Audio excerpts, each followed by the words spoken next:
All right, my name is Major Jerry Lewis, Jerrylewis. So tell us what happened out there. All right, so today at 1:05 p.m., officers from the Tucker Net team were surveilling a suspect that was wanted on multiple felony charges. Upon making contact with this suspect, he then fled from the officers, reaching in his waistband. He then ran behind an apartment complex, Mountain Crest, that runs off of Mountain Industrial Boulevard. Responding officers came to the scene, set up a perimeter. The suspect made his way all the way over here to Thornwood Lane, where a K-9 officer was on his perimeter. K-9 officer noticed the suspect and then put him on apprehension, which was basically just to go pursue the suspect. At that time, several gunshots were fired. The suspect was shot, and the K-9 officer was shot as well.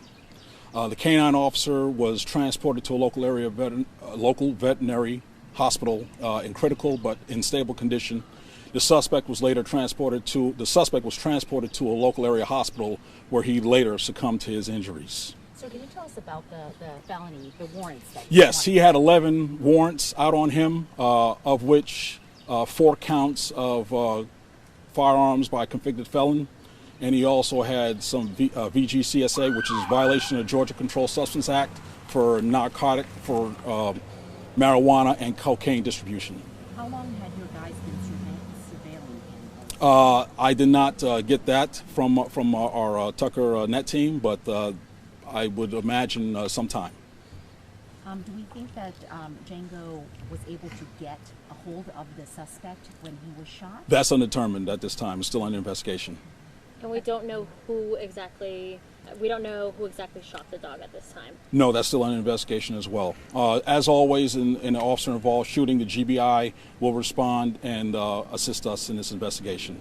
So the suspect does not live in here. Does he live in this area? Hold on.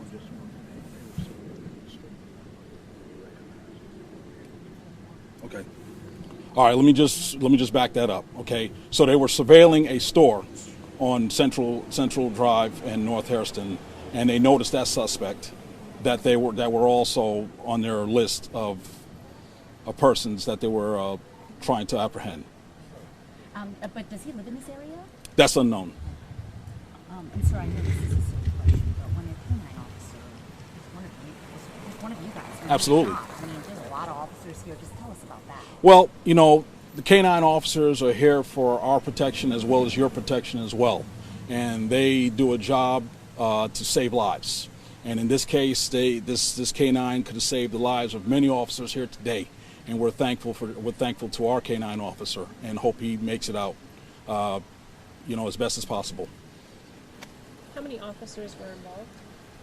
That's to be determined. That's still under investigation. Anyone on paid administrative leave or on leave right now?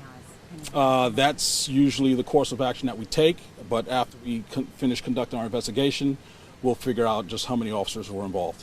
Do we know if there are witnesses? Are you talking to witnesses? Would we see anything or heard anything? There are witnesses when we are speaking with witnesses. What about surveillance video from some of the homes, like Nest cameras?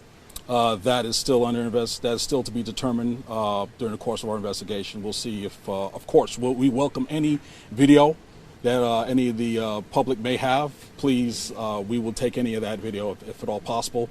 They could call us at 770-724-7850. That's our homicide assault unit, and they could forward any of that information to us, and then we'll, of course, forward that information to the GBI, who will be conducting the follow-up investigation. Did the suspect make it into any of the units?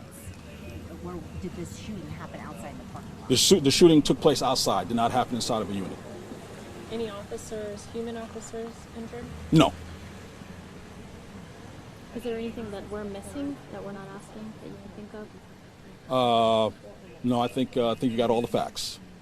Anyone else you guys are looking for at this point connected to this case? No. And so are you releasing his name?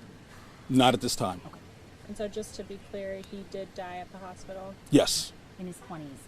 Mid-20s. Black male, mid-20s. And lastly, can you kind of walk us through the chase and how it all started? Well, it started at the convenience store that's on on Mountain Industrial and Central Drive. Like I said, when the net team noticed the suspect, they went in to apprehend him, and then he was reaching into his waistband and took off running. He made it behind the Mountain Crest Apartments, and he made his way from the Mountain Crest Apartments on Mountain Industrial Boulevard, on North Hairston, all the way up here to Thornwood Lane, just behind me. Did the suspect have a gun on him? When the suspect was, when we apprehended the suspect and loaded him up to the ambulance, he did have a weapon on near him. Okay. All right. Perfect. Thank you so much. You're welcome.